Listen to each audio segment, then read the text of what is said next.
নমস্কার নমস্কার সকলকে। সকলকে। আপনাদের বৌমামণি হেসেলে সকলকে স্বাগত জানাই। আজ পয়লা বৈশাখ, বাঙালিদের নতুন বছর শুরু। সেই জন্য আপনাদের বড়দের জানাচ্ছি প্রণাম, আর ছোটদের জন্য রইল বুক ভরা ভালোবাসা। আজ তো পয়লা বৈশাখ, তাই বাড়িতে একটু তো স্পেশাল করতেই হবে। আর তার উপর যা গরম পড়েছে, সেই জন্য আমরা মাটন এনেছি। মাটনটা কিভাবে লাইটভাবে করা যায় সেটাই আপনাদের দেখাবো, যাতে সকলে খেতে পারে, একটু বয়স্করাও যাতে খেতে পারে। হালকা পাতলা ঝোল করবো, তো আপনাদের দেখিয়ে দিই। চলুন দেখতে থাকুন। তো চলুন, কি কি লাগছে মামুনি, কি কি লাগছে বলে দাও। হ্যাঁ, প্রথমত মাটন তো লাগছেই। এখানে 1 কিলো মাটন আছে, নুন, হলুদ আর টক দই মাখানো আছে। হ্যাঁ হ্যাঁ, ম্যারিনেট করে রাখা আছে। হ্যাঁ, এটা ম্যারিনেট করা আছে 1 ঘন্টা আগেই। ঠিক আছে। তারপরে আলু নিয়েছি, 2 পিস করে একটা আলুকে কাটবে। আর টমেটো নিয়েছি একটা বড়, আর 2টো বড় পেঁয়াজ দিয়েছি। আর বেশি কিছু মশলা না।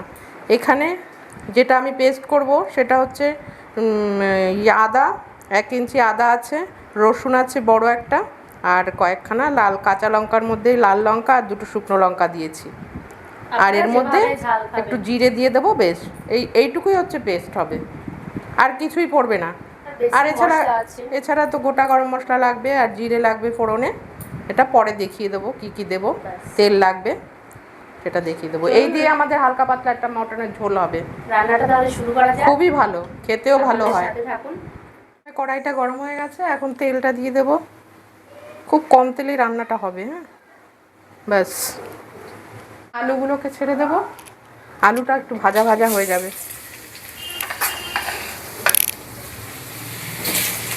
আলুকে লাল লাল করে একটু ভেজে নেব। একটু নুন আর হলুদ দিয়ে সামান্য ভেজে নেব।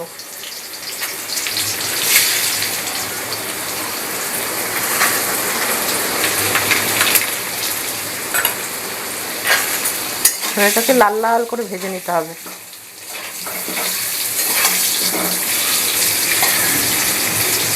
আমরা মশলা পেস্ট করে নিই মাটনের জন্য, যে আদা রসুন লঙ্কা দিয়ে একসাথে পেস্ট করে আপনাদের দেখাচ্ছি। আলুগুলো ভাজা হয়ে গেছে আমাদের, এবার সুন্দর করে তুলে রাখবো।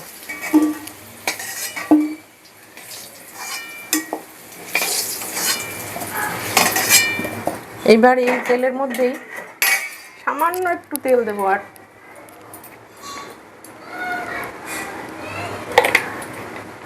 এবার ফোড়নটা দিয়ে দিই। গোটা গরম মশলা এখানে আছে, দারচিনি আছে, এলাচ লবঙ্গ, আর হচ্ছে গোলমরিচ, আর গোটা জিরে দিয়ে দেবো 1 চিমটি। তারপরে এই মশলাটা থেকে সুন্দর একটা সেন্ট বেরোবে। এইবার পেঁয়াজটাকে আমরা দিয়ে দেবো এর মধ্যে।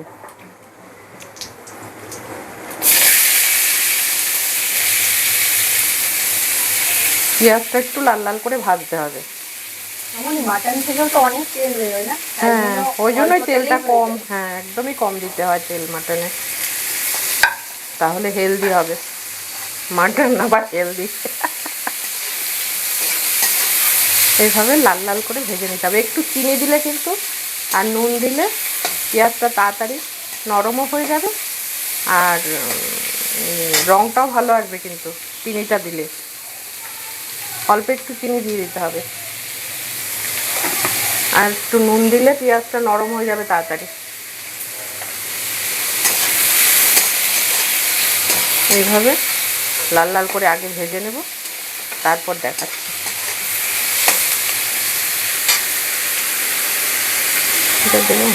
মাটনের মশলা তৈরি হয়ে গেছে। এবার পেঁয়াজের মধ্যে টমেটোটা দিয়ে দেবো। বড় একটা টমেটো দিয়েছি। টমেটোটা একটু নরম হলেই মশলাটা দেব।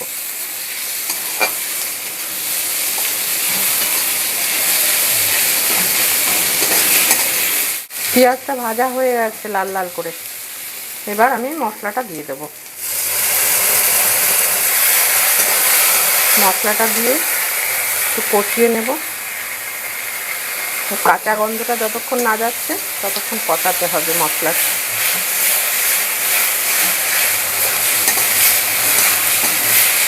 যত সুন্দর কষানো হবে মাংসের টেস্টটা তত ভালো হবে। মশলাটার মধ্যে না একটু পেঁপে গ্রেট করে দেবো। মামনি পেঁপে গ্রেট করছো কেন? পেঁপে গ্রেট করে দিলে যেমনি মাংসটা তাড়াতাড়িও সেদ্ধ হয়, সফট হয়ে যাবে একদম। আর তাছাড়াও একটা দারুণ টেস্ট আসে পেঁপে। আচ্ছা, এটা তো নতুন। পেঁপেতে পেঁপে তুমি এমনি পিস করেও দিলে পারো, কিন্তু গ্রেট করে দিলে একটা আলাদা টেস্ট, খুব ভালো লাগে সেটা। অল্প একটু দেবে, খুব বেশি দেওয়া লাগে না। এবার এটাকে মশলার সঙ্গে সুন্দর করে কষিয়ে নিতে হবে একসঙ্গে।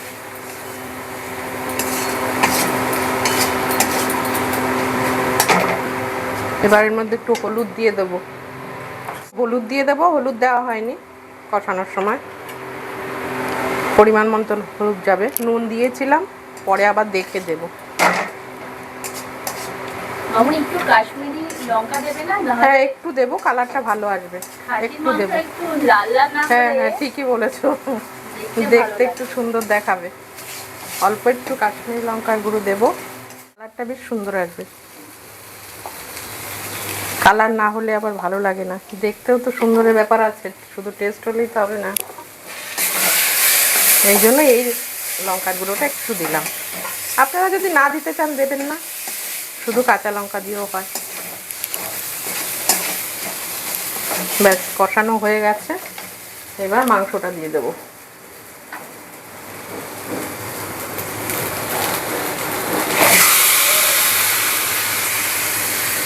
এটা 1 ঘন্টা আগেই ম্যারিনেট করা ছিল। আগে ম্যারিনেট করা থাকে না, মাংস তাড়াতাড়ি সেদ্ধও হয়ে যায় আর সফট হয় মাংসটা অনেক।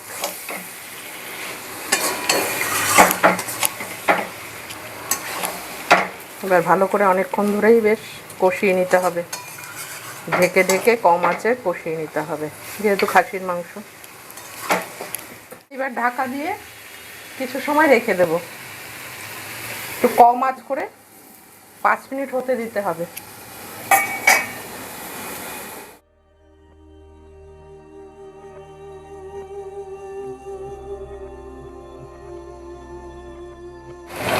এইরকমভাবে ঢেকে ঢেকে অনেকক্ষণ ধরেই করতে হবে, একটু আস্তে আস্তে করেই।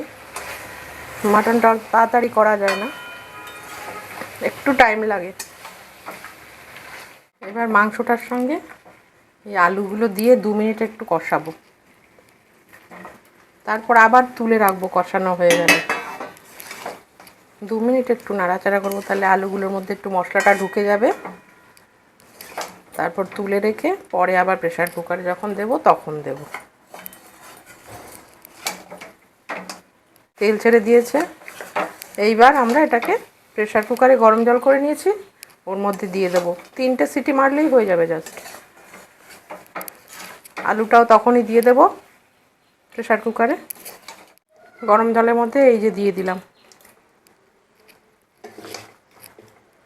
দিয়ে 3টে সিটি মারব, সুন্দর করে এটাকে মিশিয়ে দিতে হবে।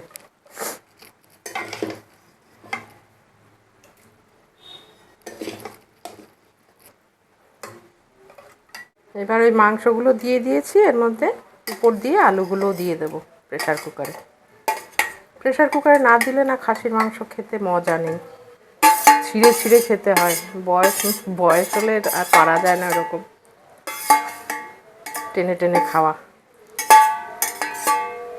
আর প্রেসার ছাড়া রান্না করলে আর 1 ঘন্টা টাইম লাগে পুরো।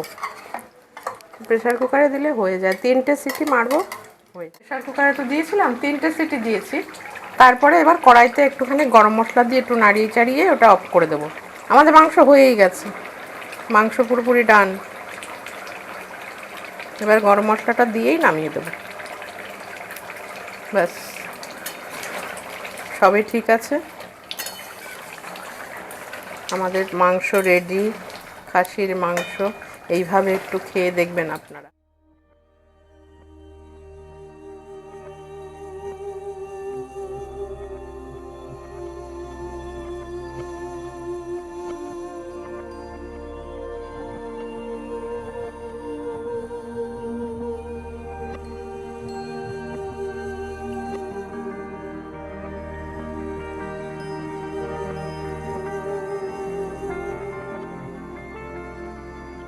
আমাদের তৈরি হয়ে গেল কম তেলের হালকা পাতলা মাটন ঝোল।